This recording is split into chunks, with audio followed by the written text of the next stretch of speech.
You gonna wait for him, or? Right. Good morning, everyone, and welcome back for the day 2. So today we have a first talk by Professor Rajesh Rao from University of Washington, Seattle. All right, great. It's a great pleasure to be here. I apologize for not being there yesterday because I had some kind of bug, and so if I start coughing, please pardon me for that. So what I'll do today is give you a really broad overview of something we call brain coprocessors, and it's you can think of it as what happens when you take traditional brain-computer interfaces that are both recording and stimulation combined, and then adding AI on top of it, and then seeing if we can come up with different applications for that kind of a paradigm. So before we begin, let me see if I can. Okay, here we go. So let's just start at the beginnings, right? So if you go back to 1994, right? So this is a picture that I think Chetan also put up. This was the Telluride Neuromorphic engineering workshop back in 1994. And so if you look carefully, right, you actually can see that I was actually there as a graduate student. So do you recognize where I am? I'm actually right here.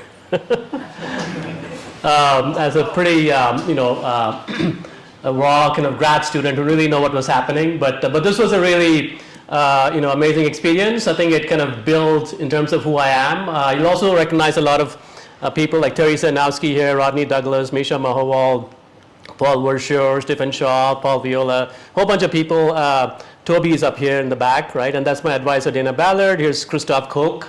So these were all like people who were originally there in the 1990s version of the Telluride Neuromorphic engineering workshop.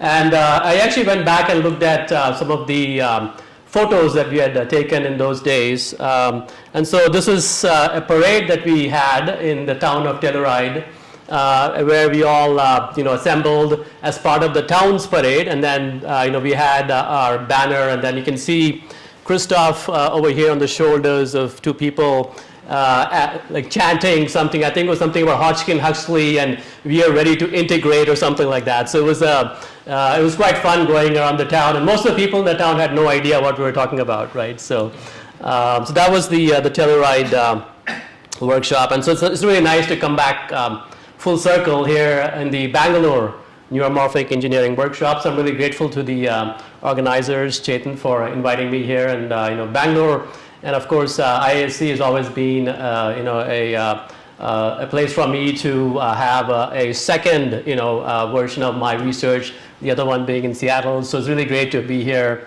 and also to interact with the students here from all the local institutions. So so those are the research areas in my lab. So we have 3 different areas that we focus on. So one is computational neuroscience, and specifically looking at probabilistic models of the brain. And these are a couple of books that I was involved in co-editing back several years ago.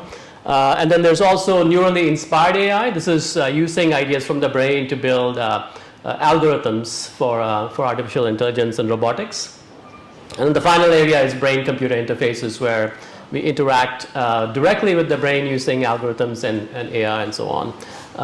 And so today I'll focus mainly on the BCI part of our research in the lab. But if you're interested in some of the other research areas, like especially predictive coding is something that we've been working on for a long time as a model of how the brain interacts with the world, I'll be happy to interact with you on that aspect.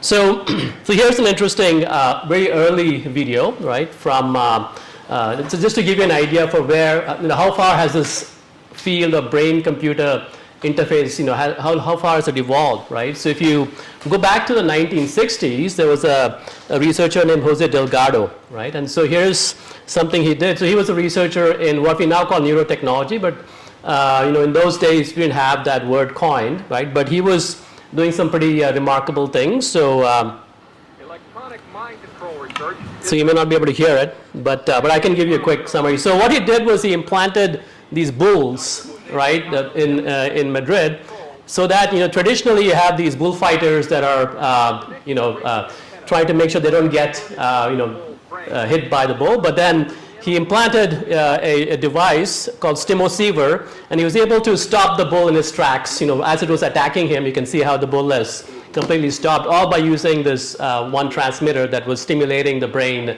of the animal, right? So I think the animal rights activists probably won't let you have this kind of a demo these days, but that was something he did back in the 1960s just to show, look, the kind of things you can do by stimulation, brain stimulation, right? So it's pretty remarkable that this was back in the 1960s that he was able to build a device that can be implanted in an animal's brain, and then you can control the stimulation parameters using a transmitter, right? That was in the hand of the person. And then across the Atlantic Ocean around the same time, there was another professor named Eb Fetz, and this was at the University of Washington where I am today.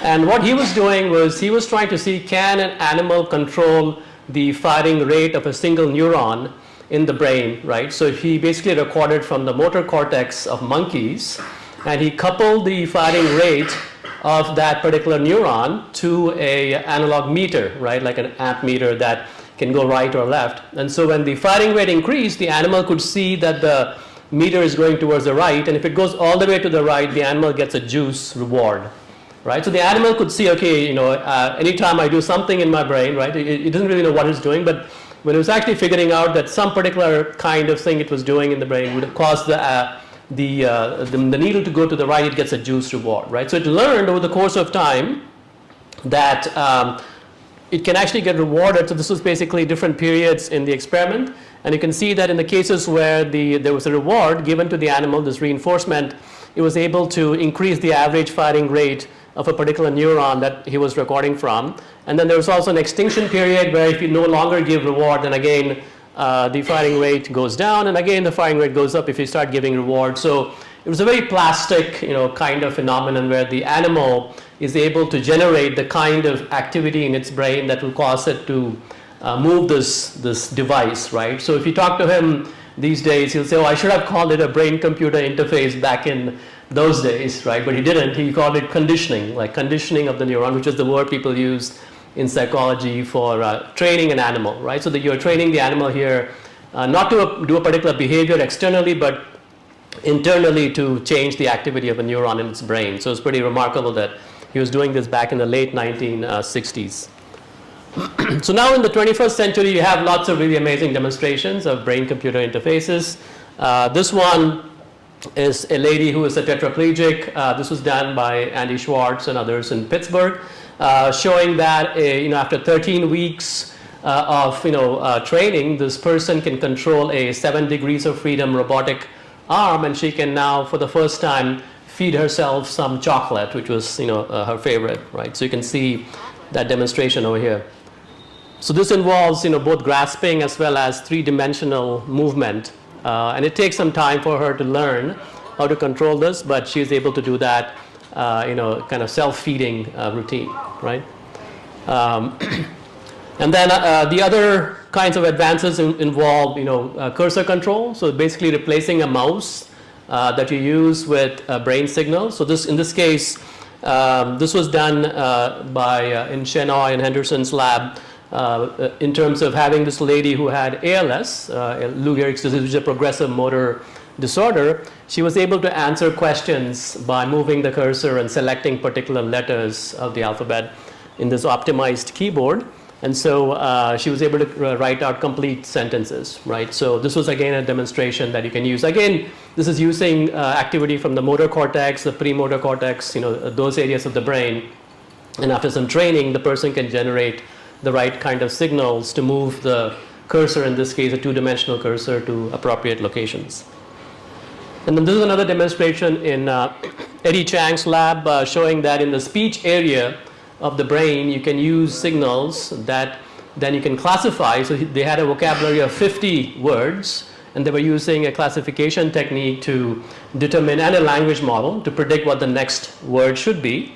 And combining the language model with prediction or classification of the word, they're able to have, again, complete sentences. So this person was able to type out words that had complete sentences in answer to some questions such as, would you like some water, and so on.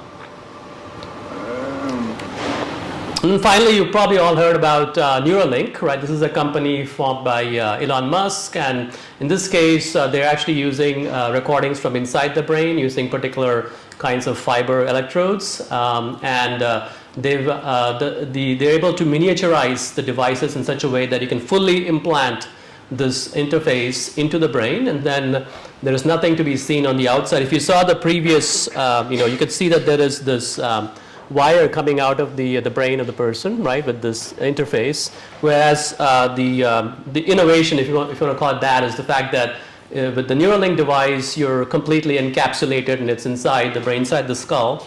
And so you don't see or you don't have a wire that is coming out. And so you can actually use this device at home, right? And so I would say that is one of the big major, advances here, was the fact that the person can go home, as opposed to all the previous demonstrations which were in the lab of the researcher.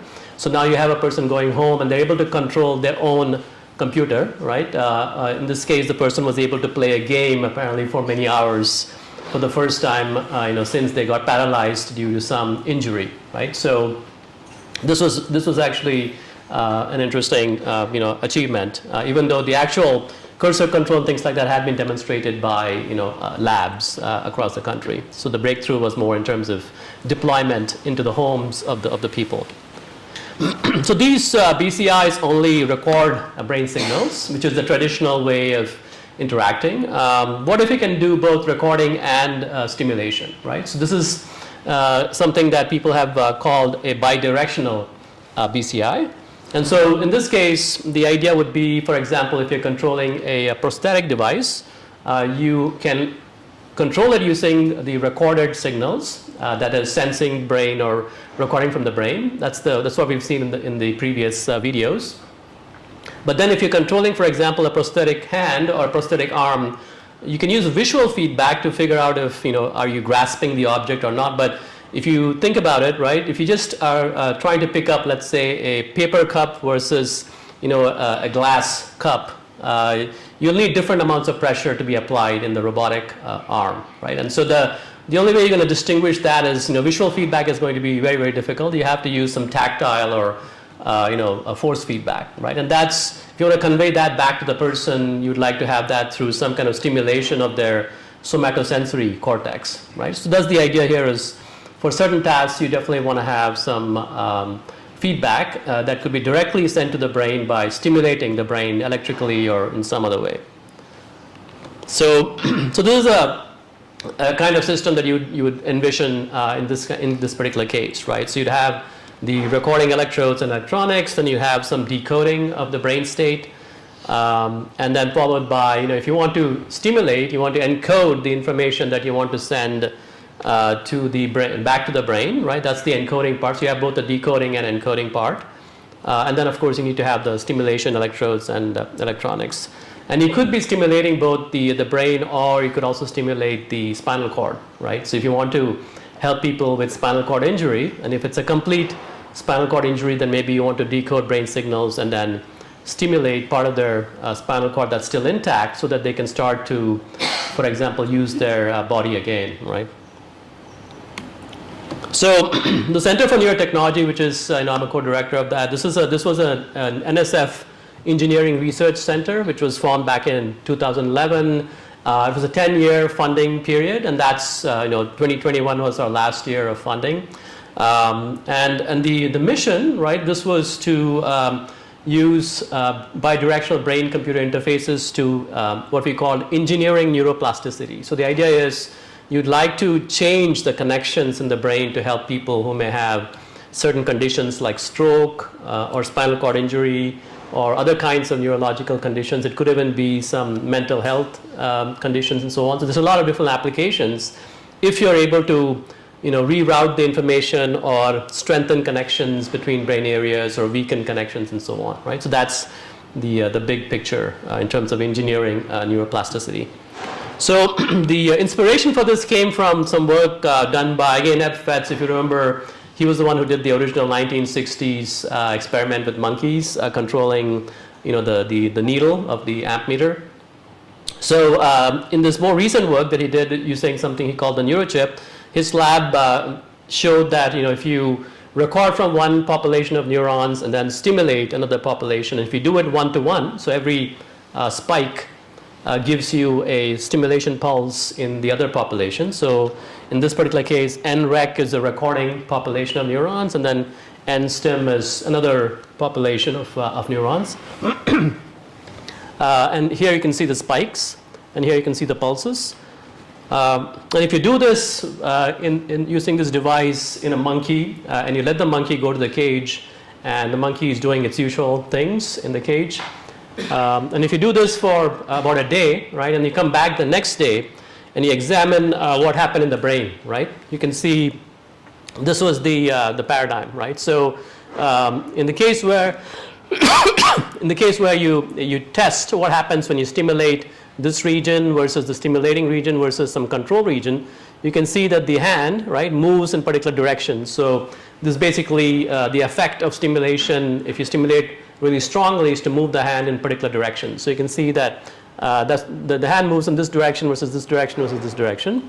And then you do this paradigm of conditioning, which is you record, stimulate, and so on, one-to-one, right? And then the next day when you come back and you test the same thing you did in the first day, the next day you come back and you test it, you can see that the effect of the stimulation has changed, right? This red one, which was where you originally recorded, when you stimulate it, it actually causes the hand to move in this direction. Now the hand moves in this direction and then comes back and goes back like this. So there has been some effect of that paradigm of coupling area A versus area B, right? This NREC and NSTIM.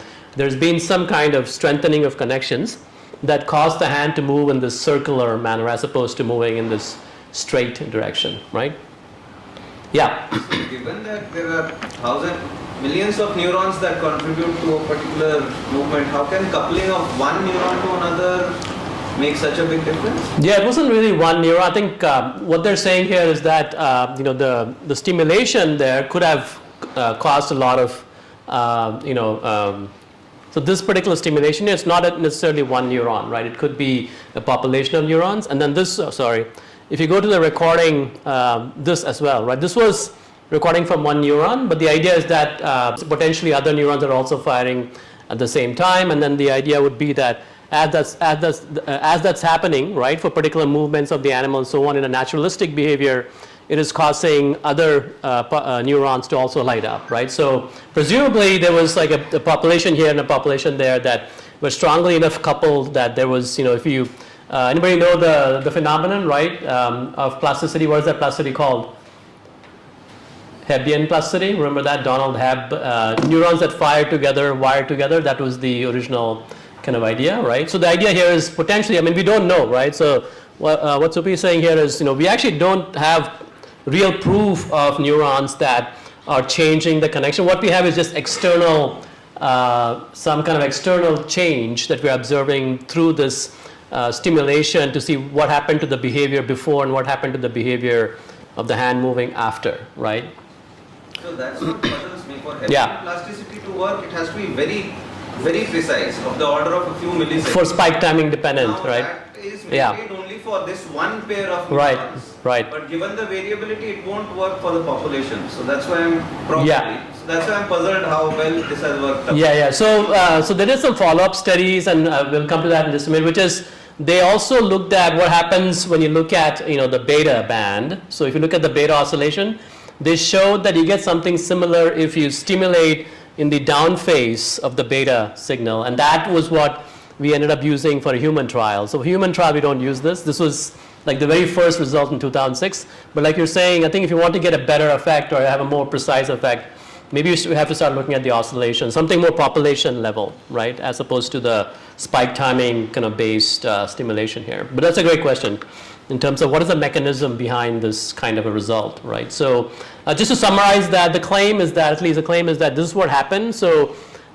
when you couple these two areas or these two regions in the motor cortex, there was some strengthening of the connection here, and that's what caused when you stimulate here, it's recruiting more neurons in this pathway, and so what you get is some kind of a combined effect of these muscles and these muscles combined together, and so you get this change after the shaded regions when you did the coupling, and so you had a change in the connectivity of the two regions, and that caused some effect, right? So that was the hypotheses anyway. And so just as I was mentioning, we have an ongoing clinical trial right now in humans, and this is being led by Jeff Ogeman Steve Kramer and Jeff Herron here. And in their case, what they're doing is they're looking at the phase of the, as I mentioned, a beta band activity, so a particular slow oscillation that you get in the motor cortex, and based on the phase, they're delivering a stimulation pulse. And they're focusing on upper limb movement using, a company called Cortec. They have a brain interchange implant that has been approved by the FDA, and so they are using as a short-term 1-year implant. They're testing the effects of that. This is basically surface electrodes. These are ECOG, or electrocorticographic electrodes. And so those electrodes are recording the oscillation in the brain. And then based on the phase of the oscillation, they're delivering stimulation for these patients that have some kind of stroke, upper limb impairment. And so that's the current human trial. And this was based on the center's early results in monkeys and so on.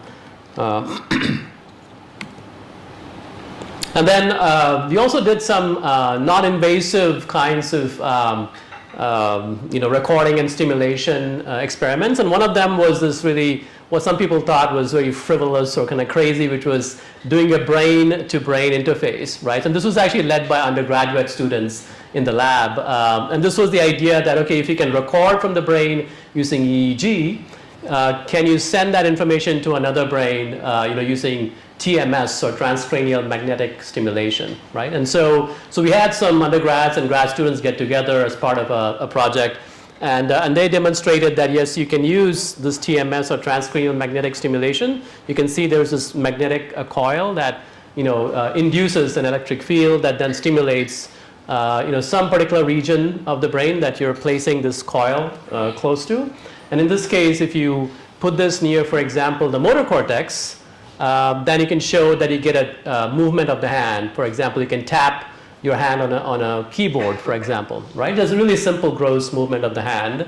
If you move that coil to the back of your head, then you stimulate the visual cortex, and then what you see are little flashes of light that are called phosphenes, right? So you can use that as a Morse code to convey information as well, like a yes or a no based on whether you saw a phosphene or not. Or you can convey motor commands by sending it to the motor cortex, and then you move your hand based on whether there's a signal there or not, right? So there's really simple ways of transmitting binary information. And so we did this really simple experiment, back more than 10 years ago now, showing that you can do decoding on one side of one person, and then encoding on the other side, and this would allow you to do both a sender and a receiver, and so you could actually have a brain. And then the task was very simple, which was one person can see what's happening on a computer screen in a kind of game, and depending on what's happening in the game, in this case there was a rocket being fired towards the city, and if the rocket is being fired, the sender has to say yes, send a something to destroy the rocket, right? And so then that goes to the brain of the second person, the receiver, and they have the ability to act. So one person can see, the other person can act, and so they have to collaborate to really solve the task together, right? So that's basically what was demonstrated back in this was in 2013. So this was across the campus. Yeah. Did the receiver report a conscious perception? Not in this experiment. Yeah, exactly. So the question we always get asked is, was this conscious or not, right? So the receiver in this case was my colleague Andrea Stocco on the right-hand side, right? You can see him just stare. He doesn't have access to the computer screen, and he's just lending a hand, quite literally. And so his hand is above the keyboard, and then, in this case, I was the subject, so I was imagining moving my hand, and that was decoded by the EEG brain-computer interface, and that gets sent to, his. Let me go back to this. That gets sent to his motor cortex, right? So that's me sitting there, and then this is Andrea Stocco in psychology. And you can see he doesn't have access to the computer screen, but his hand just twitches, right? Whenever there's a TMS signal that is causing electrical activity in his motor cortex, his hand taps the keyboard in this case. Yeah, question? Yeah. So was there a lag? Was it a real time thing? Because each moment, the lag will keep on adding in. This was a simple one-shot thing, right? So each trial is basically, okay, the person is watching, and there is either a rocket or no rocket, so you have to wait for that particular stimulus. And if there is something threatening the city, the rocket is threatening the city, then you imagine, the sender imagines moving their hand, in this case like opening and closing the fist, right? And then there's a classifier that's been trained to recognize the motor imagery signal, which is opening and closing the hand. And then that signal is then sent to the receiver, who has the TMS on top of their head. And so that is positioned already on the motor cortex. So that's, some people may say that's cheating, right? Hey, you already put it. But in this task, that's the only thing that matters is moving the hand to tap the keyboard. And so then the person taps, as opposed to when there's no imagined movement, there is no signal being sent. So this is very simple. So there's no real-time interaction. What we did, another experiment, was a 20 questions kind of interaction. So we moved the motor stimulation to the visual cortex. So in that case, you can do a simple 20 questions kind of, I'm going to imagine an animal, maybe it's a tiger, and then the other person can select using EEG the questions, right? So, is it something that's a domestic animal or a wild animal, things like that. And then the answers come back as yes or no, which is you see a phosphene or you don't, visual cortex stimulation. That was sort of, it was not real time, but it was at least interactive, right?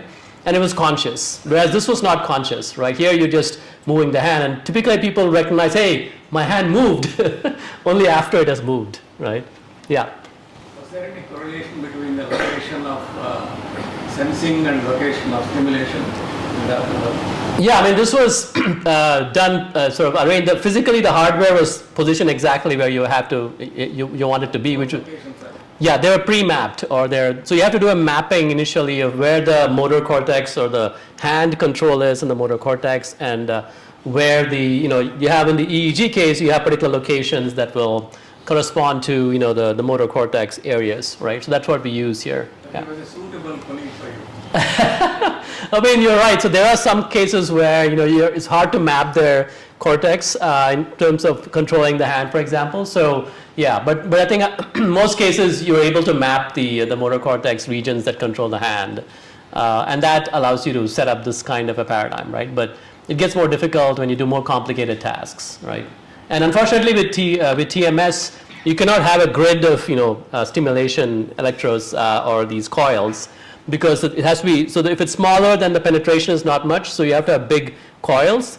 But if you have very big coils, you can't have many of them, right? So then there's a trade-off in terms of how do you tile the head space, right? So people have tried to have a helmet of magnetic stimulation but have not succeeded. So there's still a big open problem. Safe, is it? The intensity of magnetic stimulation, is it safe enough? Yeah, so magnetic people have done, safe in the sense that, people have used it for example, even for treating depression and things like that, using repetitive TMS.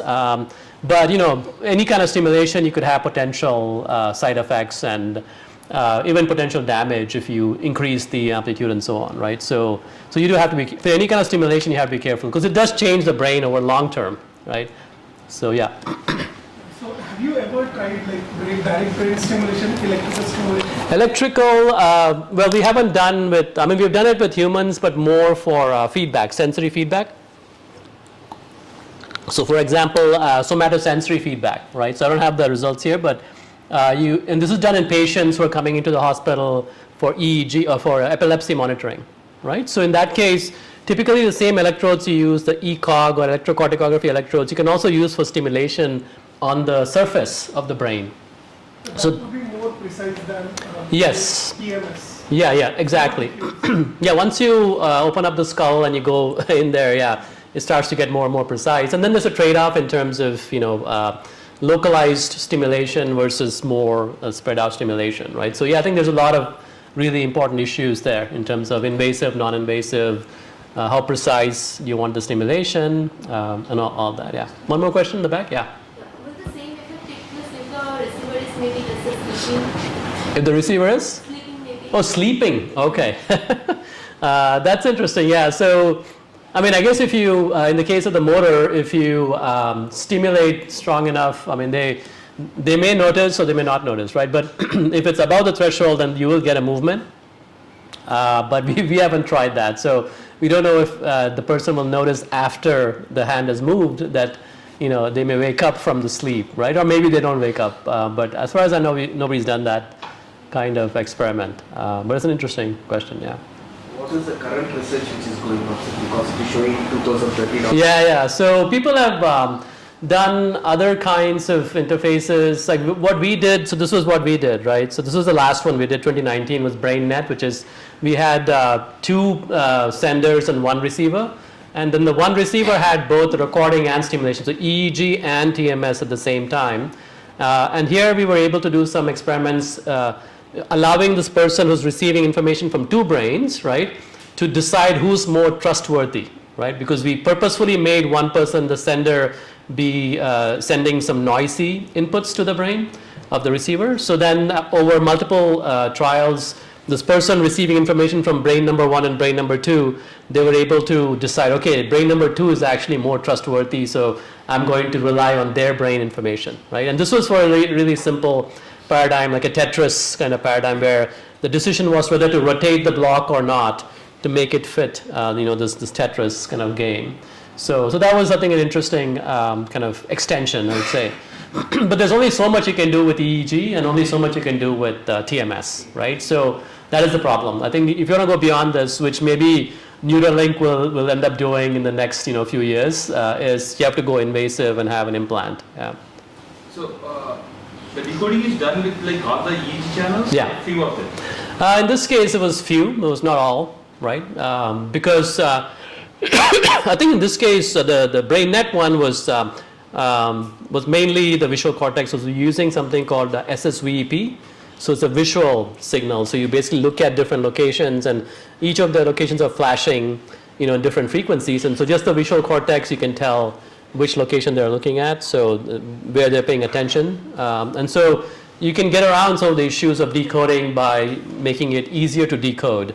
For example, this visual information. Motor imagery is harder, right? Yeah. So how was the interval between the 2 communications? Is it same time or one after? Sequential. Yeah, this was sequential. Means how much time it was?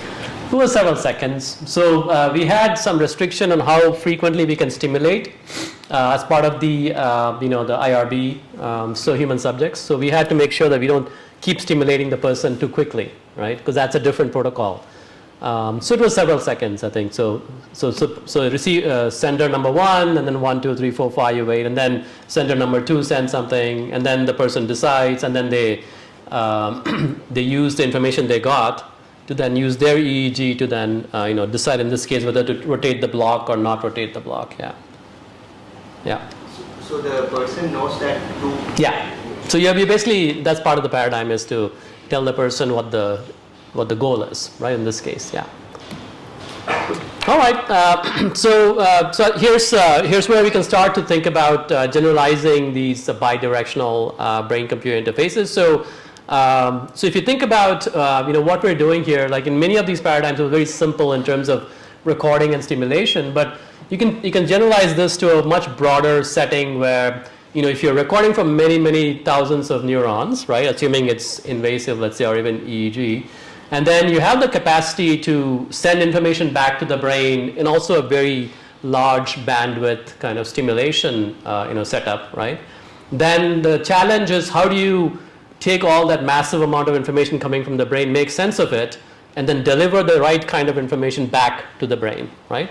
And this is where we thought, okay, something like having AI as part of the loop, right? Especially now that we have these artificial neural networks, right? So having something like this paradigm where we have an artificial neural network that is processing the information from real neurons in the brain, right? And then it's making sense of it. So you have to optimize this artificial neural network for whatever the task is, or maybe multiple tasks, right? And then sending the information back to the brain through stimulation, right? And then obviously you can have external sensors, so that's shown on the left side, right? You can have sensors like, you could have, for a person who's blind, you could have a camera, or a person who's deaf, you could have a microphone, so on. Or if you think about augmentation of the human brain, right, you could have laser information, laser rangefinder information, or you could even have the internet information, right? So if you're really thinking about a cognitive interface, you can use this external information source to be something like everything that's on the web, right? So if you can process that information through this artificial neural network, then you can send it to the brain directly, right? So that's like very futuristic. The other option is you could use the output of the neural network to control devices, right? So you can use an external actuator as the output, and that becomes very similar to the prosthetic hands or prosthetic arm that we saw, or the cursor control, or the speech synthesis and so on, controlling a computer. But you could also send information back to the internet, for example, right? So you have all these potential options, but obviously the big bottleneck is, can we come up with these neural networks that can really do that, right? For whatever the task is, you need to be able to do both decoding and encoding with these artificial neural networks. So before we have some suggestions for that, I mean, if you think about it in terms of special cases, there are some really interesting special cases. So the traditional sensory prostheses, right? So for example, if you think about it like, for visual prostheses, somebody who's blind, you have an external sensor like a camera that is going through a computer brain interface, and then the stimulating some part of the brain that may be restoring vision, right? Visual perception, right? You could think of that. In the case of a coprocessor, you actually have the same setup, right? But then you also have the recordings going in, right, of what's happening in the brain, right? So one question you might ask is, okay, why do you need that, right? So traditionally, it was only stimulation, right? So in the brain, why don't we just record like visual images and then just stimulate the brain? That's it, right? So why do you need recordings also in addition to the stimulation, right? Any ideas? Why do you need recordings? Yeah, in the back. Is it like a feedback control? Is it a feedback control system?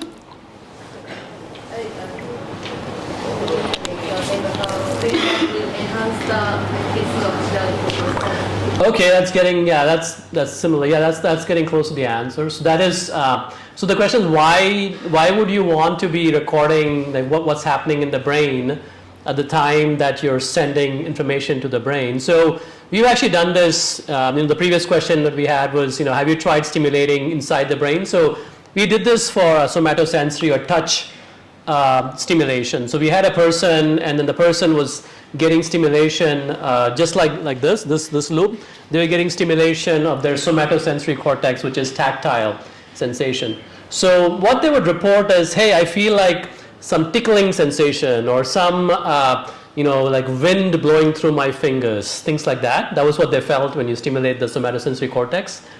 But then the funny thing is, if you go back after a few minutes and you do the exact same stimulation, same parameters, now they'll report something different. So what's really happening is the stimulation is being interpreted in the context of what is happening in the brain at that point in time. So the same stimulation parameters may not work every time that you want to deliver that sensation to the brain. So the most general case is you want to be recording what's happening in many areas of the brain, especially in this region, right? And then as you're delivering the stimulation, you have to take the context of the brain into account. What is the brain really going through at that point in time? Then deliver the right stimulation. So you have to make that as part of your input to this neural network. So that seems like a more general case of sensory prosthesis. And this makes this actually needs to happen for auditory stimulation, visual stimulation, and so on, right? So in the most general case, you do have to take into account what's happening in the brain. Here's the motor prosthesis case, right? So you're recording and then you're controlling some prosthetic device. We saw these examples in the videos. And again, here you do want to have the recordings also feeding into this, because there are these sensors, right, on the prosthetic that are going to this coprocessor network. And then it has to take into account what's happening in the brain at that point in time before it can deliver the right kind of stimulation to control this prosthetic device. Yeah? So is it the same area you are recording and stimulating? Yeah, that's a great question. So typically, for the this case, right, the sensory motor coprocessor, it won't be the same area, right? So if you're decoding from the motor cortex, perhaps you want to stimulate the somatosensory cortex because one is more involved in tactile sensation, the other maybe in motor control. But these are all open questions, right? So in the most idealistic case, you would try to record from lots of brain areas, and then this coprocessor network, this big AI, would figure it out, right? But that's like, hoping for, it's almost like hoping for a miracle, right? But if you have enough data, perhaps you could do it. But these are all open questions, like which areas do you record from, which areas do you stimulate? It depends on the task, it depends on the person's, medical condition and so on, but these are all great questions, yeah. Yeah, the back. You said that stimulation depends on what's happening in the brain currently. So yeah. I think that when I touch same thing, I would always feel the same. Yes, so that's the difference, right? So when you initiate the movement, this voluntary movement, then your brain has the context information, right? So it basically has everything integrated in terms of what to expect when you actually touch it. But for example, when you touch something and it's hot, right, that you don't expect it to be, or it's prickly or something, then you do get a big signal, right? So I think there's some interesting question in terms of the way you interpret stimulation, electrical stimulation. It's like a surprise signal, right? So because the brain is not expecting it, it's expecting maybe something more natural when you actually do, for example, a voluntary reaching movement. One thing that relates to what your question is, over time, right, what happens is over time when you start to get these kinds of stimulation, then the brain can learn to interpret it in a more naturalistic way. And so there's plasticity that could be used to make it more natural, right? So that's one potential way to get around this problem is... So that can be also artificially developed over time? Yes, it can be artificially developed over time, and that's one of the hopes is you don't have to stimulate in the most naturalistic way, that over time maybe your brain adapts to it and then the stimulation is interpreted in a more naturalistic condition. It becomes more natural, right? That's one of the hopes, yeah. All right, and this is basically just an extension of this. If you have spinal cord injury, the same setup can be used to record from brain areas that are forming intentions to move, and then you can stimulate below the area of spinal cord injury to then reanimate. This is called reanimation. So you're reanimating the muscles that were not used anymore because of a spinal cord injury, right? So something like this has been demonstrated in some labs, showing that you can record intentions and then convey that to the spinal cord to reanimate the hand or the legs. And this is basically that the old FFET's lab experiment, the one-to-one coupling. You can now start to generalize that to maybe many neurons with some processor that is interpreting that and then trying to stimulate more than one pattern, right? Yeah. Is there a rule of thumb on how many records, fluctuation-wise, how many electrodes? Is a rule of thumb? Yeah, that's so. As we saw in the EEG case, right? So if you restrict your experimental paradigm or your application to be, for example, one modality, like it's visual only, like you did visual decoding, right? Then you can focus your electrodes in those areas and then achieve your task. But the more broad or general purpose you want to make it, the more distributed your electrodes will have to be. Same thing with precision, right? How many electrodes do you need in one area, for example? So if you now are a step away, like you're doing EEG, then maybe you can start to get some gross indication of what's happening in a particular brain area. But if you want more precise decoding, then you do have to go inside the brain, and then there you have to decide how many electrodes can you really implant. And then people have demonstrated some pretty amazing decoding abilities with multiple electrodes in multiple regions and so on, like some of the ones we saw earlier. But right now, I mean, as a rule of thumb, I think it comes down to experimentalists deciding in terms of their setup and their paradigm, right? So I think it's still not 100%, we don't really know, like for a general purpose BCI, what that is, like a minimum number, right? Yeah. Today, like you hear about more and more electrodes, like yes. arrays of thousands now. Yes. Yeah. So nowadays, you do see electrodes like NeuroPixels electrodes, and even the Elon Musk, Neuralink electrodes, and so on in the thousands, right? So I think we're getting there. It's still a far cry from the billions in the brain, right? So we still are not there in terms of like covering lots of areas and lots of neurons in each area. But yeah, in terms of the decoding capacities, right? I think we're still limited by how many you can implant, right? And then finally, this is just showing that with these kinds of coprocessor networks, you can also do the brain-to-brain interfacing, recording, and then output from one brain going as input to the other brain and so on.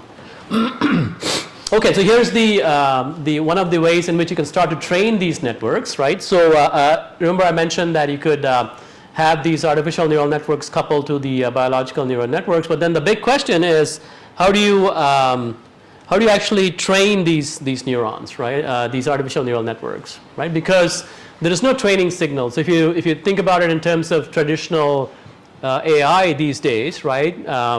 So what's the most famous algorithm, right? You heard of backprop, right? So backprop is like the backpropagation algorithm. But then for that you need to have it's a supervised learning paradigm. So you need to have some training signal, which is the correct signal, the correct answer, right, for any output of the network.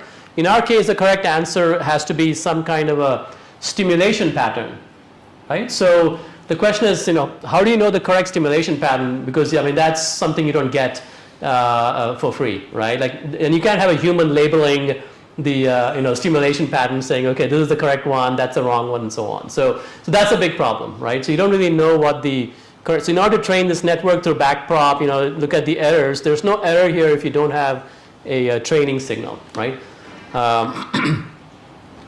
Yeah, I guess any ideas? Like, how do we fix that? Yeah.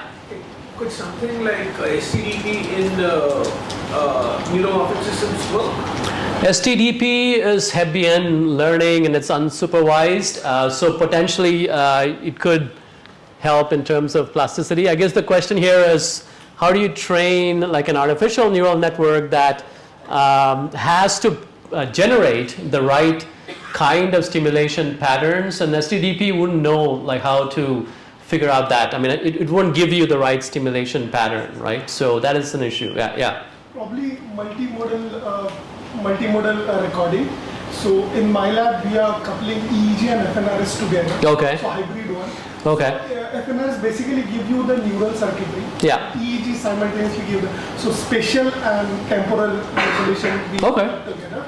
So that probably could so the question, how many electrodes also can be bottomed down using the FNRS circuitry and select the few EEG electrodes that can limit number of EEG. Yeah, so if you have multiple modalities, maybe there's one way to address it is maybe if you have complementarity in terms of the modalities you're using for recording, that may help, right? In terms of the training signal, maybe you can get a training signal from that. Yeah. Self-supervised learning? Semi-supervised learning, okay. Oh, self-supervised learning, okay. So what is the signal for self-supervised? Self-supervised, it creates the signal, and you have multiple models, and one creates the label or the data for it to train the main model, right? So you don't have to give any separate, you don't have to create a label, or you don't have to create the data for supervised. Sure. That could be one way of doing it, self-supervised. Right. So I think that's getting at what I'm going to talk about, which is basically learning a model of the system itself, right? So here's what we suggested, as one solution, which is if you have a model or an emulator network, right, which is basically transforming the activity or the stimulation patterns to the prediction of the behavior, right? So then you can observe the behavior or the external output of the stimulation, right? So you start off with a network that is delivering the wrong kind of stimulation, right? And then that causes the hand to move in a different way. Let's say the task is to move the hand or grasp an object, right? You can observe through some external cameras or other sensors what the behavior is, right? In the case of other kinds of behavior, like maybe you're trying to treat depression or other kinds of mental health condition, you can ask the person to report, how do you feel now, right? And use that as a training signal. But you need to have an emulator network that is then going to take the error between what was observed and what the desired output is, and use that error to backpropagate it all the way through to this network. And you can change the weights of this network to deliver the right kind of stimulation patterns, right? So that's one solution but then of course the big problem is how do you learn this emulator network? And that's the big thing, right? In this case, it's an emulator network that is trying to predict the consequence of your actions, which is stimulation in this case, right? So it has to, okay, the brain areas are behaving are in this particular condition, and then I deliver a particular stimulation pattern. You have to predict what the output is going to be of that stimulation pattern. And if you can do it for many different kinds of stimulation patterns, and that's the challenge, right, is you can't stimulate the brain too much, because then of course it's going to get into trouble, right?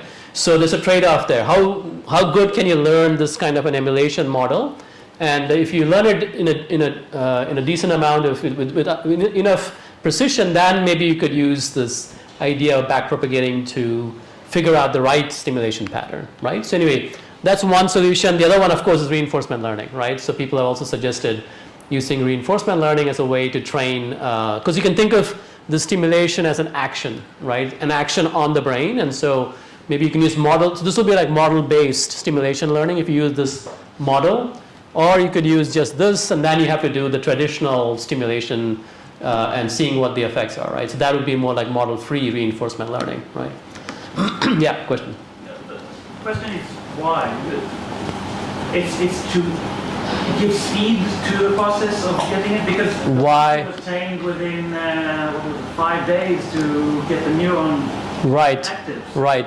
We can train the brain instead of training. Yeah, that's a great question. So if you talk to FFATs, he'll say, hey, you don't really need anything like this. You can just have the brain, learn, right? So one of the things here is like this particular transformation of recording to stimulation doesn't have to be fully precise, right? So if you have some approximate kind of mapping, right, that you've learned or that you've fixed, then the hope is the brain can then cope with whatever inaccuracies there are, and then it can start use that mapping, right? So I think the open question here is, to what extent can the brain not use any, kind of, you can just do it on its own. That's the traditional physical therapy, right? In stroke physical therapy, the brain is doing nothing with an implant, right? It's just doing it on its own.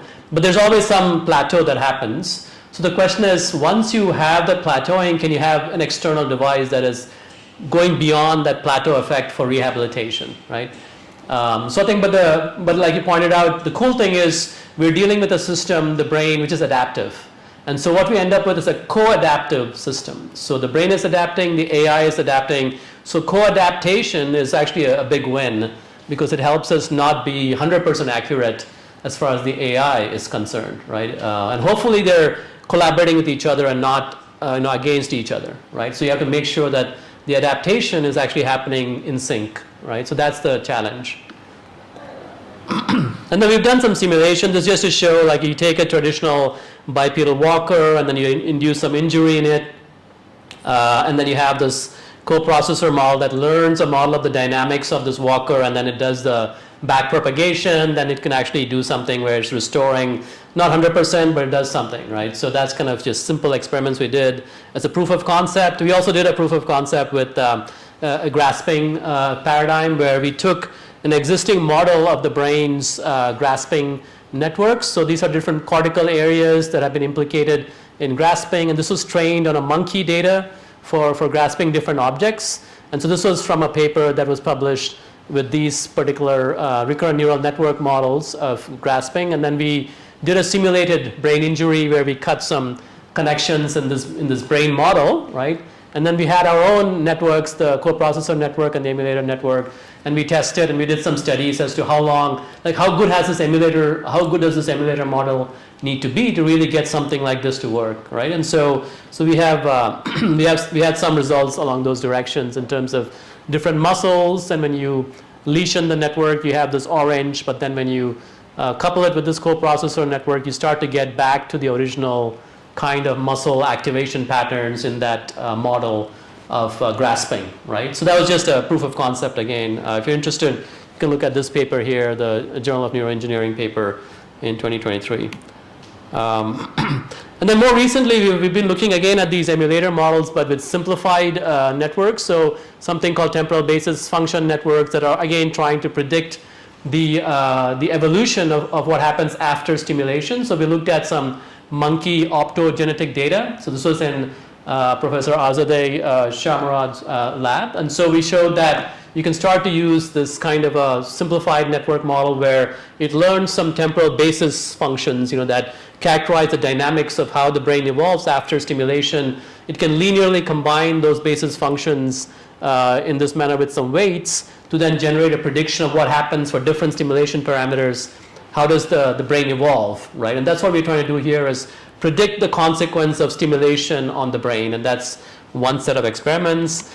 More recently, we've looked at foundation models, right? So people have really thrown a lot of effort recently in neuroscience on learning these very large-scale, transformer-based models using brain data, not just from one animal, but many animals, many tasks, and even cross-species, right? Going from rats to monkeys to humans. Can you throw everything at this model and start to, get this sort of Uber model of the brain, right? The problem with this, obviously, for BCIs or brain co-processors is that these are huge models, so you can't put them all in a little chip that's implanted, right? So you have to distill the models into something that's more compact that can go on a chip or have some kind of wireless connectivity that, it's a risk there, but that's one of the options there. But that's something we're looking at also. So these are two extremes. One is a lightweight model of predicting the consequence of stimulation. The other is a very large multi-million parameter transformer-based model of predicting the future, forward prediction of the brain's activity, right? So that's something we're looking at, and if you're interested, you can look at those papers. And then one thing I should mention here is that we also have a newly launched Moonshot project. So this was launched recently in terms of trying to leverage this concept of a coprocessor by applying it to a very specific problem, which is restoring goal-directed reaching in stroke survivors. And the emphasis is collaborating with Indian hospitals here in India. So this is led by Professor Sridhar and others. Chetan's part of that as well. So and here the idea is, can we leverage some of the insights that we have, the expertise and the talent we have here at IISc, as well as across other institutions in India, and really leverage that to deliver this new way of treating people with stroke and potentially have indigenous solutions, right, that are not going to be like the Neuralinks of the world, which are going to be very expensive and so on, right? So have something that's more affordable for populations here in India. So looking forward to the success of this project as well. So yeah, I thought maybe since we're running out of time a little bit, we'll do a very quick kind of brainstorming here of these applications, right? Potential applications. So just maybe 2 or 3 minutes in terms of what people think if this kind of a paradigm has some legs, right? It can actually be implemented. What are the kinds of things you think we could do with coupling the brain, recording stimulation with a powerful AI that is mediating that interaction with the world and with itself? What are the kinds of things you think we could do? So for example, we've already talked about restoring sensory, motor, and cognitive function, right? I'm going to divide that into medical applications and non-medical applications as well, right? So let's just spend a couple of minutes just thinking about this, right? And then we'll get to the ethics of it as well. So yeah, some suggestions. You mentioned about epilepsy treatment. Epilepsy, yep.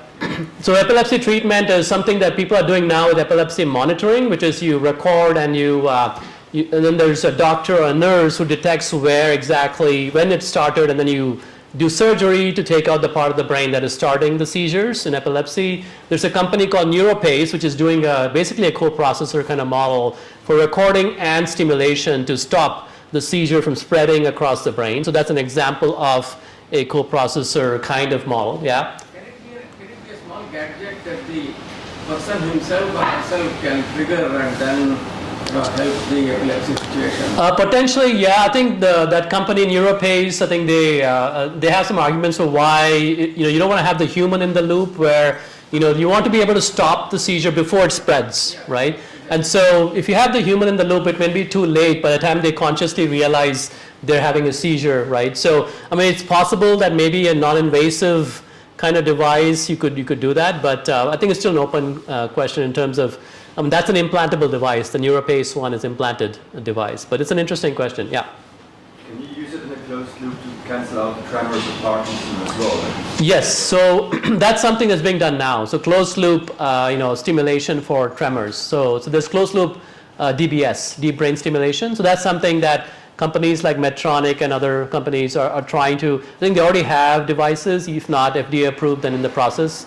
And the main, so right now DBS or deep brain stimulation, they're usually open loop, which means that they'll be sending pulses even when you're sleeping, right? And if the reason why you're doing DBS is to prevent the tremors, the shaking of the hand or the arm and so on, then you want to only do it when they are intending to move, right? So if you can record the intention to move, then you can deliver the stimulation at that point in time.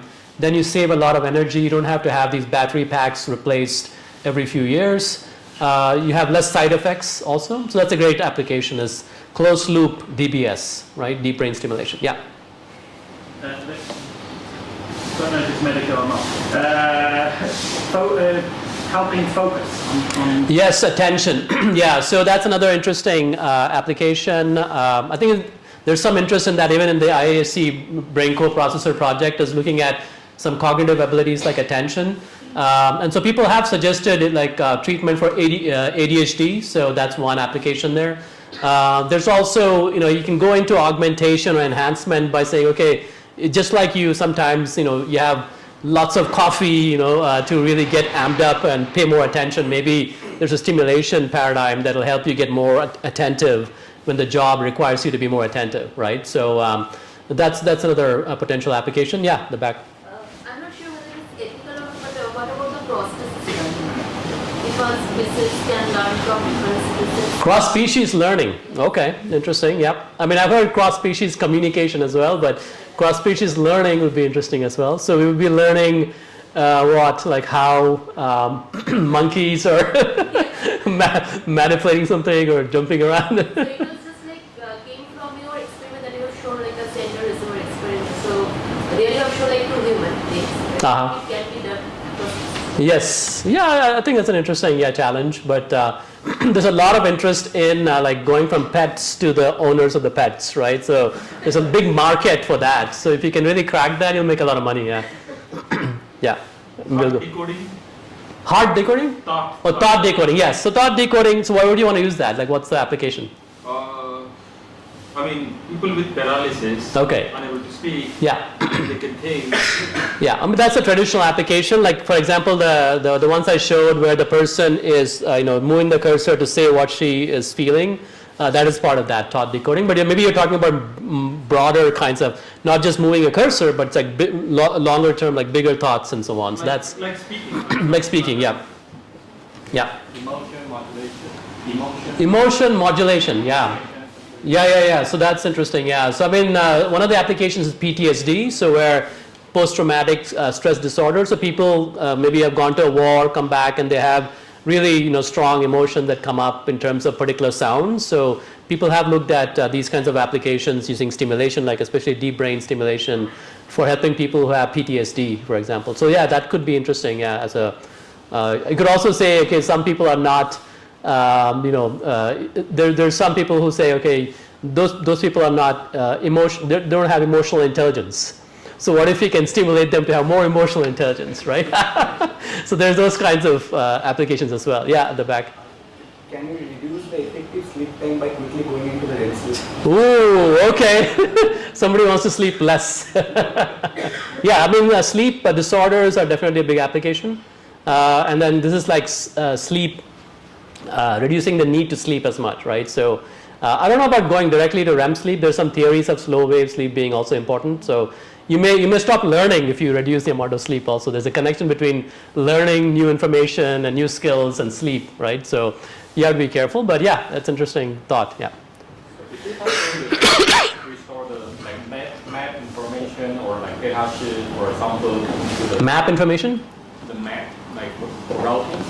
Oh, routing. Yeah, into the chip, and so that you can kind of guide yourself in the training environment. Yeah. So I would say a lot of those probably come into augmentation ideas, right? So where you start to, for example, you can accelerate learning, you can think of cognitive enhancements and things like that. So I'll just go through some of the, so in education and learning, like what if you can quickly learn, right? And what if you don't have to do exams? You can just test directly whether you've learned something or not, right? Imagine that.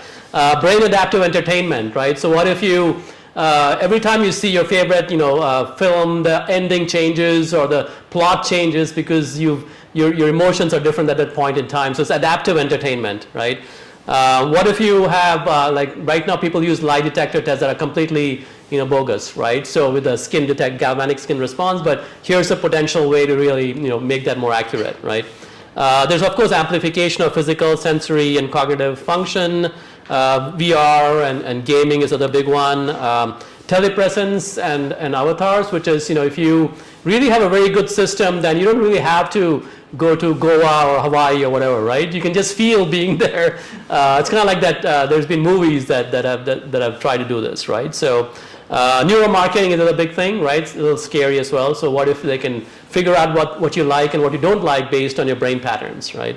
So this leads to a lot of ethical, moral, and social justice issues. So the standard ones are health and safety, which is what current BCI companies are dealing with. Is can you balance the risks of implanting something versus the benefits that the person gets for medical conditions? This is standard medical ethics. There's also this very interesting problem of identity and agency. So for example, we found that some of the DBS patients, they have side effects where some of them may find, like actually the family finds that the personality has changed. So they may be more confident, or maybe they feel like there's something that's collaborating with their brain, and it may change who you are if you have this device that's constantly interacting with your brain, right? And that's something we need to think about. There's also legal issues and liability issues, like who's responsible if the AI causes you to do something, like you went and you stole something, right? So is that you or is that the AI? But then if it's co-adaptive, then it's changing all the time, right? So there's a lot of potential issues there. Obviously, security and privacy is huge, right? If you thought people are hacking into your cell phone, right? Now think about them hacking into these implants, right?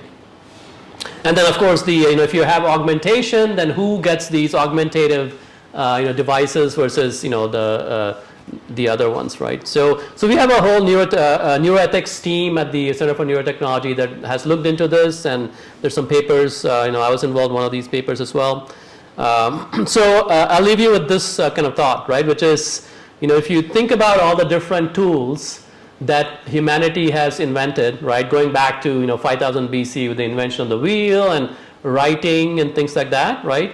All the way to personal computers and smartphones and so on, then is the kind of progression of this inventions of tools, right? Can you look at these brain implants, these co-processors, as some kind of a tool that we are augmenting ourselves with, right? Because typically all these tools are about biology not giving us the capacity. So for example, like a car or a wheel, you want to go faster than we can run, right? And so you're augmenting our biological capacity with some other capacity. So that's one of the issues that we need to look at as, is it just a tool, right? So I'll leave you with this thing, which is there's like a legend of the Egyptian, gods Thamus and Thoth. So apparently, this Thoth is this god that invented writing. And of course, Thamus is the pharaoh who says that, invention of writing, hey, it's really bad that you invented writing because, it's going to make people forget. Because before writing, it was all in the brain, right? You were memorizing everything. So invention of writing is not beneficial to humanity, right? So as you're offloading things from the brain to these external objects or tools, right? Your brain, is it really losing that capacity? Is that really bad or good, right? So if you're now augmenting the brain's capacity with these devices, eventually maybe this brain implant, it's going to lead us, right? So I guess the future depends on the next generation, right, of neural engineers. Many of you are probably in the room and beyond. So I think I'd just leave you with that particular thought, right, of what's this mean for us. So I'd like to thank my students and collaborators and the funding, and again, thanks for having me. It's been a pleasure. Thank you.